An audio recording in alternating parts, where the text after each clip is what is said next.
Michael, it was a wild one yesterday afternoon down here in the desert for the Raiders home opener. They blow a 20-point halftime lead to the Arizona Cardinals. And I thought this game really was the microcosm of the Cliff Kyler experience for the Arizona Cardinals. They make you want to pull your hair out, but then somehow they leave you with possibly being a little bit optimistic. What did you make of the Cardinals come from behind 29-23 victory in overtime?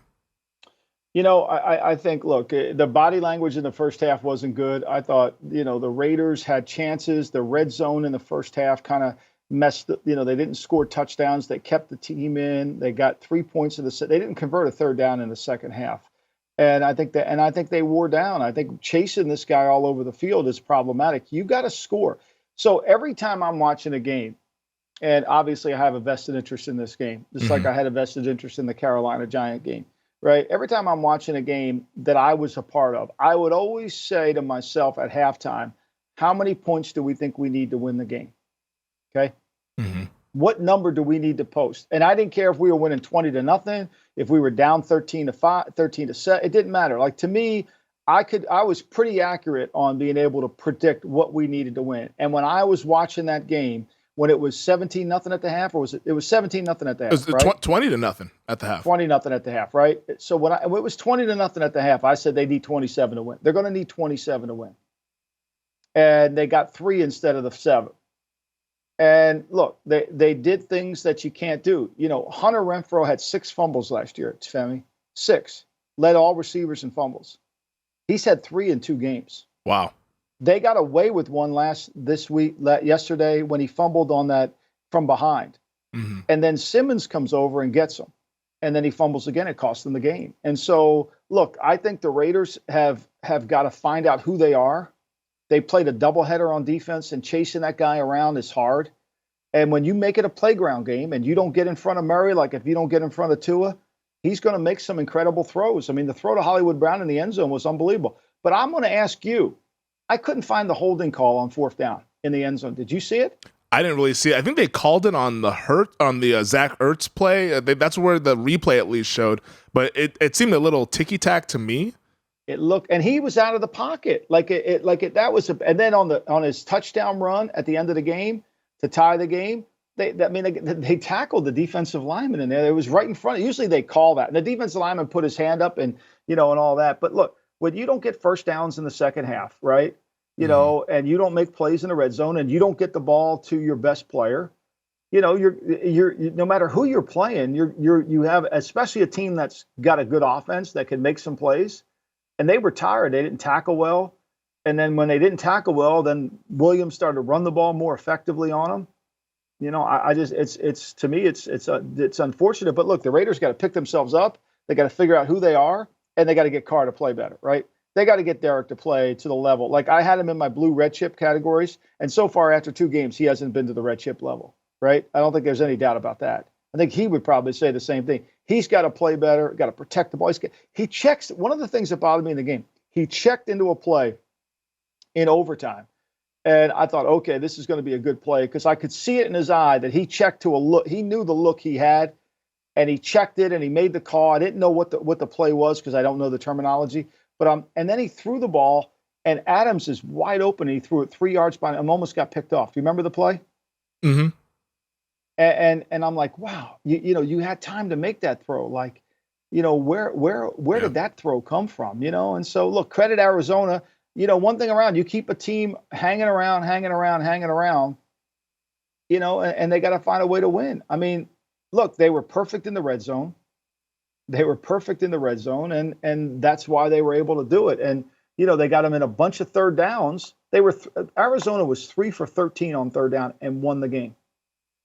But here's the key to the game. They got 4 first downs on penalties. You get 4 first downs on penalties. The Raiders had 10 penalties in the game, and they had 12. Arizona had 10. Raiders had 12. Arizona had 12. Yeah. Why do you think they struggled so much to get Adams the football? He only had 7 targets. I'm looking at right now from the box score. Mac Hollins, Darren Waller, Hunter Renfrow all had more targets than Devontae Adams. 2 catches, 12 yards. He had the opening touchdown in this game on that fabulous opening drive. Why'd they struggle to give him the football? I think they were playing a lot of two-man to his side. So what does that mean? That means they put a guy over him and they have somebody behind him. Mike McDonald, pay attention. That's typically what you do to a great receiver, right?